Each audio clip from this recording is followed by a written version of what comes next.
Hello friends, welcome to மாங்கனி சமையல். இன்றைக்கி நம்ம மாங்கனி சமையலில் ரொம்ப சுவையான பீர்க்கங்காய் கடையல் எப்படி பண்ணுறதுன்னு தாங்க பார்க்க போகிறோம். இது குறைந்த பொருட்களை வச்சு ரொம்பவே ஈஸியாக செய்யக்கூடிய ஒரு சைடு டிஷ் ரெசிபி. சாதம், சப்பாத்தி, இட்லி, தோசை இது எல்லாத்துக்கும் ரொம்பவே அட்டகாசமாக இருக்கும். சரி வாங்க, இப்போ இந்த பீர்க்கங்காய் கடையல் எப்படி பண்ணுறதுன்னு பார்க்கலாம். பீர்க்கங்காய் கடையல் பண்ணுறதுக்கு ஃபர்ஸ்ட் ஒரு கடாயில் 2 டேபிள் ஸ்பூன் அளவுக்கு எண்ணெய் விட்டு சூடுபடுத்திக்கோங்க. எண்ணெய் சூடானதுக்கப்புறமா 1/2 டீஸ்பூன் கடுகு, கூடவே 1/2 டீஸ்பூன் கடலைப்பருப்பு, அப்புறம் 1/2 டீஸ்பூன் உளுத்தம்பருப்பு, 1/4 டீஸ்பூன் சீரகம் சேர்த்திடுங்க. கடுகு பொரிஞ்சு கடலைப்பருப்பு உளுத்தம்பருப்பும் லைட்டாக பொன்னிறமானதும் இது கூட கொஞ்சமாக கருவேப்பிலை, 2 காஞ்ச மிளகாய் கிள்ளி வச்சுருக்கேன், அதையும் உள்ளே சேர்த்துட்டு ஒரு டைம் லைட்டாக கலந்து விட்டுறலாம். ஸ்டவ் மீடியம் ஹீட்டில் இருக்கட்டும். பாருங்கள், இப்போ மிளகாய் வற்றல் நல்லா செவக்க வறுபட்டுருச்சு. இப்போ இது கூட மீடியம் சைஸில் 2 பெரிய வெங்காயம் நல்லா பொடியாக கட் பண்ணி வச்சுருக்கேன், அதை உள்ளே சேர்த்திடலாம். சேர்த்துட்டு வெங்காயம் நல்லா கண்ணாடி மாதிரி ஆகிற அளவுக்கு வதக்கிடுங்க.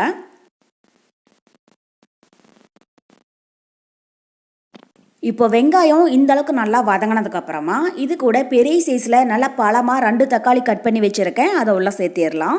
நான் பெரிய சைஸில் 2 தக்காளி சேர்க்குறேன், சின்னதாக இருந்துச்சுன்னா 3 அளவுக்கு சேர்த்திக்கோங்க. கூடவே வெங்காயம் தக்காளி வதங்குறதுக்கு கொஞ்சமாக உப்பும் சேர்த்திட்டு தக்காளி நல்லா சாஃப்ட் ஆகிற அளவுக்கு வதக்கிடலாம். பாருங்கள், இப்போ வெங்காயம் தக்காளி நல்லா சாஃப்டாக வதங்கிடுச்சு. இப்போ இது கூட 400 கிராம் அளவுக்கு பீர்க்கங்காயை தோலெல்லாம் சீவிட்டு நல்லா பொடியாக கட் பண்ணி வச்சுருக்கேன், அதை உள்ளே சேர்த்திடலாம். பிஞ்சு பீர்க்கங்காயாக இருந்துச்சுன்னா விதை எதுவும் எடுக்க வேண்டாம், முத்தனங்காயாக இருந்துச்சுன்னா விதையை நீக்கிட்டு சேர்த்திக்கோங்க. இப்போ காயை உள்ளே சேர்த்திட்டு இது ஒரு 5 நிமிஷத்துக்கு நல்லா வதக்கிடலாம்.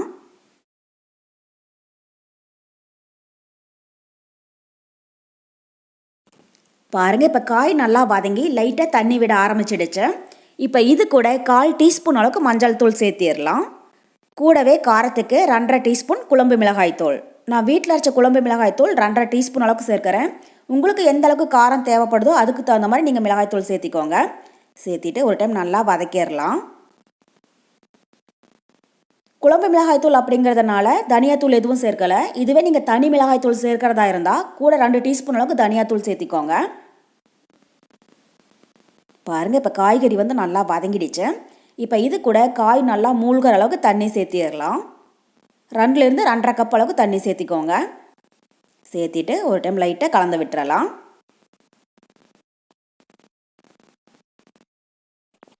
அவ்வளோதான். இப்போ கடாயோடைய மூடி போட்டு மூடி மீடியம் ஹீட்டில் 7லேருந்து 8 நிமிஷம் போல் நல்லா வேக விட்டுருங்க. 8 நிமிஷத்துக்கு அப்புறமா எப்படி இருக்குன்னு பார்க்கலாம். இப்போ 8 நிமிஷம் போல் ஆகிடுச்சு. காயெல்லாம் முக்கால்வாசி நல்லா வெந்து தண்ணியெல்லாம் ஓரளவுக்கு ட்ரை ஆக ஆரம்பிச்சிடுச்சு. இப்போ இந்த ஸ்டேஜில் சின்ன நெல்லிக்காய் சைஸ் புளியை 1/2 கப் தண்ணியில் ஒரு 10 நிமிஷம் போல் நல்லா ஊற வச்சு எடுத்துருக்கேன். இதை கரைச்சிட்டு புளி கரைசலை உள்ளே சேர்த்திடலாம். புளி பார்த்திங்கன்னா அதிகமாக சேர்க்க வேண்டாம், நம்ம ஏற்கனவே பெரிய சைஸில் 2 தக்காளி சேர்த்துருக்கிறதுனால அதுவே நமக்கு லைட்டாக புளிப்பு டேஸ்ட்டு கொடுக்கும்.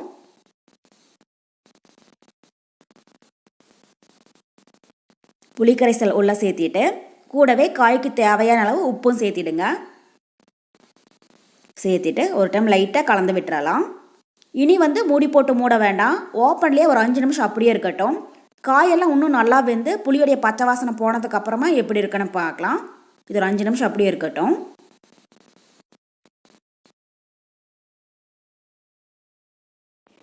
பாருங்கள், இப்போ காயெல்லாம் நல்லா வெந்து புளியோடைய பச்சை வாசனை போயிடுச்சு. தண்ணியும் ஓரளவுக்கு ட்ரை ஆக ஆரம்பிச்சிடுச்சு. இப்போ இந்த ஸ்டேஜில் ஸ்டவ் ஆஃப் பண்ணிவிட்டு ஒரு மத்து வச்சு இதை நல்லா நைஸாக கடைஞ்சி எடுத்துக்கோங்க. மத்து இருந்துச்சுன்னா அதை வச்சு கடைஞ்சிக்கோங்க. ஒருவேளை உங்ககிட்ட மத்து இல்லை அப்படின்னா இது நல்லா ஆறுனதுக்கப்புறமா மிக்சர் ஜாருக்கு மாற்றிட்டு பல்ஸ் மோடில் லைட்டாக அரைச்சி எடுத்துக்கோங்க. ரொம்பவே நைஸாக கடைஞ்சிடக்கூடாது, கொஞ்சம் காய் இருக்கிற மாதிரி கடைஞ்சிக்கோங்க, அப்போ தான் டேஸ்ட் ரொம்பவே நல்லா இருக்கும்.